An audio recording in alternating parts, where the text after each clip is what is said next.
Hi, everybody. Welcome to the Effing Spiritual Podcast, where we are coming together to be enlightened through entertainment and education by bringing the taboo out of the darkness and the sacred down off its pedestal. I'm your hostess with the mostest. I'm Crystal with a K, or you might know me as Cameron Sky from my social media accounts. Welcome, everybody. I'm so excited to have you here, and today's topic is definitely more taboo. Today we are going to be talking about going no contact with a family member, and in my case specifically, going no contact with your parents. I'm here to share with you my story about experiencing childhood trauma and abuse and how that led to complex PTSD and me eventually deciding to go no contact with my parents. I'm also going to be talking about the steps that I took to go no contact with my parents. I'm hoping that my journey of learning how to set boundaries and speak up for yourself will help inspire you. I recently read an article that was published by Cornell University in 2020, and it said that 27% of adults in America right now are estranged or no contact with a family member. Even that article is really interesting to me because at the end it encourages you to reconcile with your family members. I feel like there are not a lot of resources that can help us to go through the process of cutting off contact with a family member when it's not the best for us. In order to get started, I need to give you a little bit of background from where I'm coming from. I was the scapegoat in my family and the victim of narcissistic abuse as well as verbal, mental, emotional, and spiritual abuse. My grandma was 16 when she married my grandpa, who was 19, and she was 17 years old when she had my dad. My grandma became addicted to morphine when my dad was 14 years old. My dad was the oldest of 5 kids, so the responsibility of caring for his younger siblings fell on him, as my grandpa really escaped what was going on at home and just went to work. My dad broke his back when he was 17, and this began a lifelong addiction to opioids, which continued the generational pattern of addiction and trauma in our family. My father became a religious extremist at a young age, and he was a narcissist with the religious backing of the Mormon Church and filled a lot of leadership roles within the organization at the same time that things at home were not as they seemed. As the oldest child in my family, I was my father's primary target. And like I said, I was the scapegoat in my family. And I also spent time protecting my younger siblings against what my father was doing. In addition, my mother was a victim of my father's abuse herself, and then became an abuser herself by neglecting to protect her children and by turning a blind eye and even becoming a vicious sidekick to my father during this time. As the oldest child in the family, a lot of responsibilities were put on me at a very young age. And like I said, I was verbally and emotionally abused from the ages of 13 to 18. My parents used my relationships as a way to manipulate and control me. They even tried to prevent my husband and I from getting married while we were engaged. After I got married at the age of 19, I considered going no contact with my parents at that time. However, this was before the days of cell phones, and my parents controlled my access to my siblings. So all 5 of my siblings still lived at home, and I knew that if I broke off contact with my parents at that time, I also would lose contact with my siblings, and was also nervous about not being able to have contact with others in my extended family like my grandparents. After I got married and moved away, I didn't want to lose access to my family members, and I tried to address the problems and the experiences that I'd had as a teenager with my parents. They refused to talk about it, and we settled into a routine of polite conversation at large family events. And besides that, I tried to avoid any type of personal interaction with them as much as I possibly could. When I had my own kids, I wanted my children to have an opportunity to meet and know my parents. And I wanted my parents to have a chance to possibly get it right with my children and be able to get to know them and have them in their lives. This worked really well at the beginning. My children, when they were young, got to know their grandparents. And then as they started to get older, I started to recognize patterns that my parents were continuing with my children. I, again, tried to talk to my parents about this, but again, was basically ignored and there was no change in their behavior. After my family and I moved to a new state, our relationship changed a lot. We went from being able to see each other at large family gatherings that were pretty low interaction, and we were able to maintain a very surface level relationship during that time. After I moved away, the dynamics of the relationship changed. I was no longer able to hide my feelings, and the distance gave me the ability to evaluate the effect of the relationship on my daily life. It helps me recognize how much interacting with my parents, and especially my mom, was affecting me in my daily life, even though I wasn't having interactions with them on a daily basis. At the time, I wasn't working with a therapist, so I first started looking into books that I could read that would help me. The first book that I read was called Bad Childhood, Good Life by Dr. Laura Schlesinger. This book helped me start to see my parents as they are, and it helped me see that although they had had 20 years since I had moved out, to work on the relationship with me and work on improving and changing things in themselves, they hadn't done anything to change. The book helped me see that I could face the reality of where they are and what they are capable of. And it helped me start to let go of the idea that my parents could change or that they could be better or that they could be the type of parents that I was hoping that they could be by my remaining in contact with them for as long as I did. After that, I listened to Christina Pajitsky's podcast. It used to be called That's Deep Bro. And on it, she interviewed a comedian. I think it was Mark Maron. If I can find the episode, I'll link it. In the episode, they talked about how he had gone no contact with his mom. And that was the best description of going through the process of going no contact with a family member that I had ever heard up until that point. During that podcast, he described how your reality is your own. He talked about how two siblings can experience the same things and their realities can be completely different. He talked about how your experience is unique and valid. And this helped me find confidence. And it helped me validate my feelings, because in my family, I was the only one speaking out and really concerned about how I was being treated in the real time, as well as what had happened in the past. In that podcast, he also talked about how your decision doesn't have to be forever. He talked about setting a boundary for yourself and then checking in with yourself to determine if the boundary that you have is working, and to continually check in with yourself and decide if it's what you still want. He mentioned checking in with yourself and deciding, do I want contact with my family member today? Am I happy with the level of contact that I have right now? And he said that it's always okay to change your mind. People change, things change, circumstances change. So it's okay if your decision changes down the road. You don't have to decide for everything right now or for forever. You can just decide for right now and for today. Listening to that podcast helped get me thinking about what I wanted.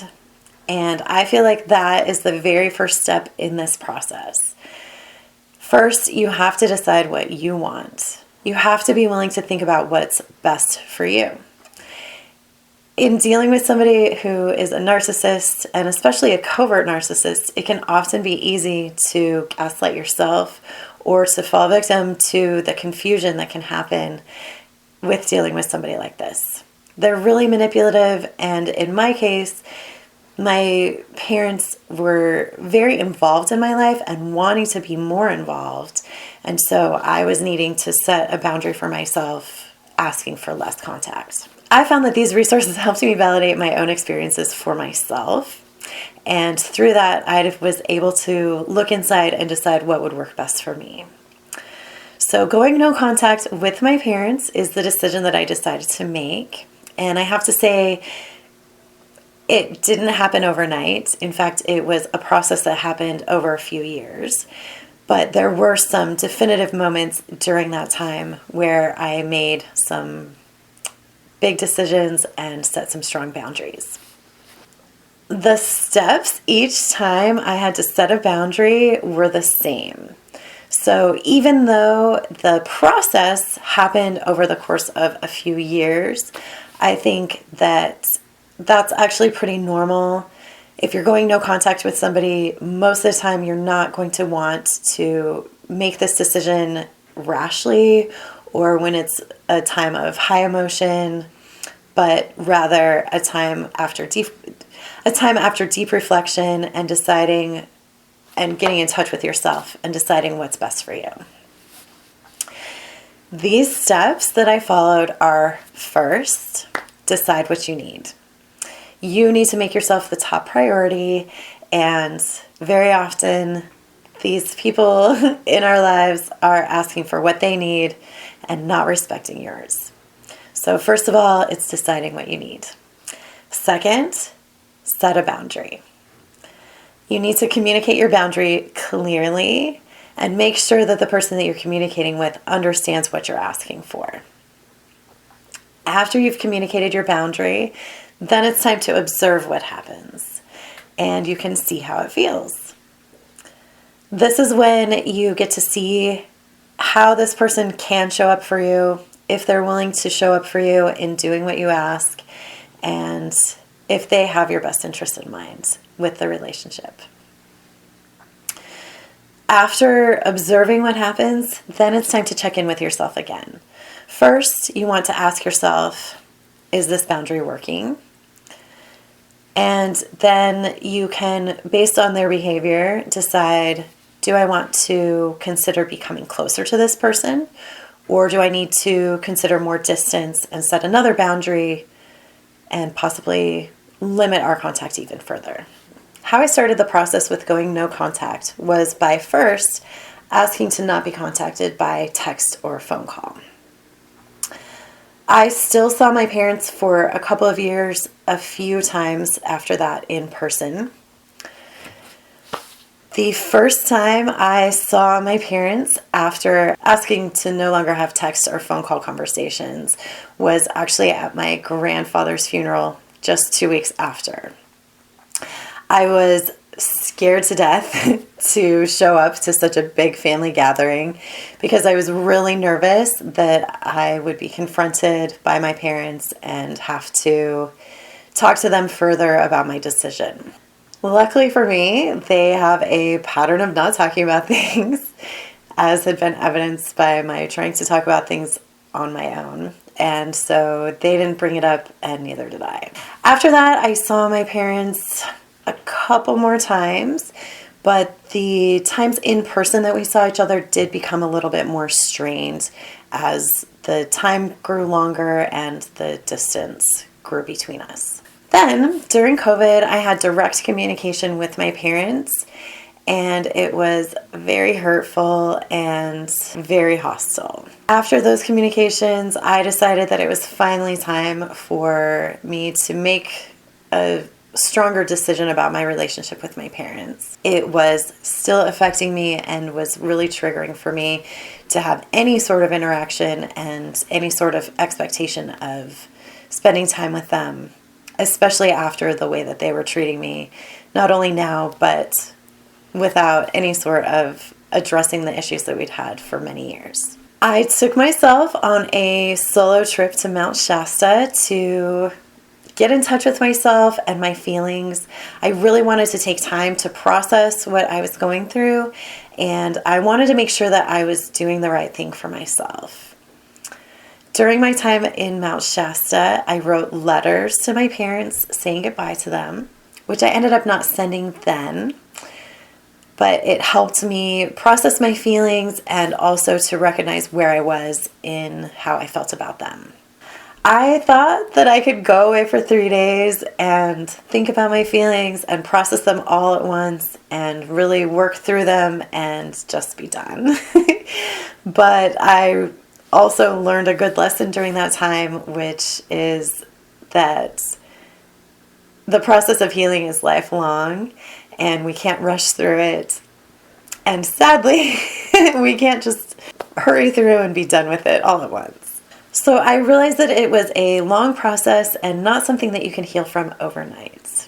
A few months after my trip to Mount Shasta and after a few other upsetting and triggering interactions with my parents, I ended up giving the letter that I had written to my parents to my husband. He took pictures of my handwritten letter and emailed them to my parents asking that they no longer contact me. In my letter, I basically described my feelings for them and let them know that I would no longer be having them in my life, and was very clear about my wishes and how I wanted to be moving forward. For me, the first 6 months after going no contact with my parents was actually like a big vacation. It felt so nice to no longer be having interactions that were triggering to me on a real-time basis. However, about 6 months after going no contact with my parents, I started experiencing emotional flashbacks. And these flashbacks are a symptom of complex PTSD. These flashbacks brought back a lot of memories for me, both good and bad.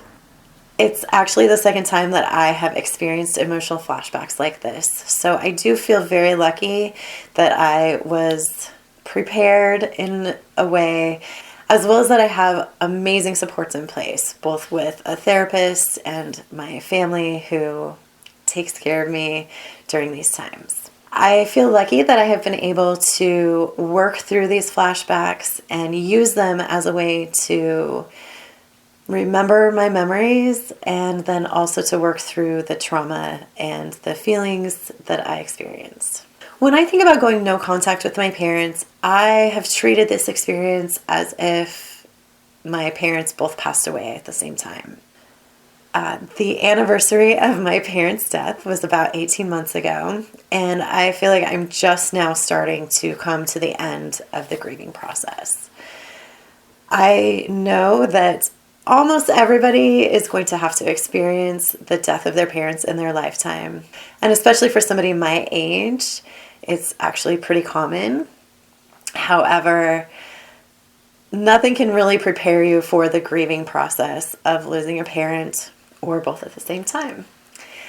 And while the grieving process is very difficult, no matter who you lose, especially if you've had a loving relationship, the love that is missing is going to bring deep feelings of grief. And I don't think anyone is unaffected by the death of their parents. Like I said, nothing can really prepare you for it. However, in addition to the regular grief, there is an added burden that is experienced by having to choose to go no contact with your parents. The pain of separating is devastating. In addition, it's very lonely. When you have a family member or somebody that passes away under normal circumstances, you have a gathering of family members and people who loved them, and it's a time to get together and celebrate their life and mourn together. And with going no contact with a family member or experiencing their death, but only their death in their relationship to you, it's really lonely. It hurts to have to be the one to break a relationship. That's really all it comes down to. It's a big responsibility, and something I wish nobody had to do. It's difficult to have to protect yourself from the parents or from the people who were supposed to love you the most. However, I feel that the pain of separating from my parents was less than the pain that I was experiencing with having them in my life. I'm grateful for myself. I'm grateful for myself for taking the steps that I have to protect myself. My boundaries are working. They have helped me navigate triggering situations and have also kept me from having to participate in other triggering situations. It's not very fun to be fully successful in breaking off your relationship with your parents.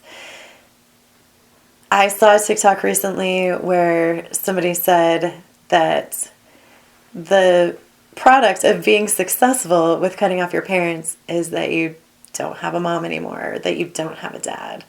And I don't think anyone wants to be an orphan. I know that nobody wants to be abandoned or feel alone.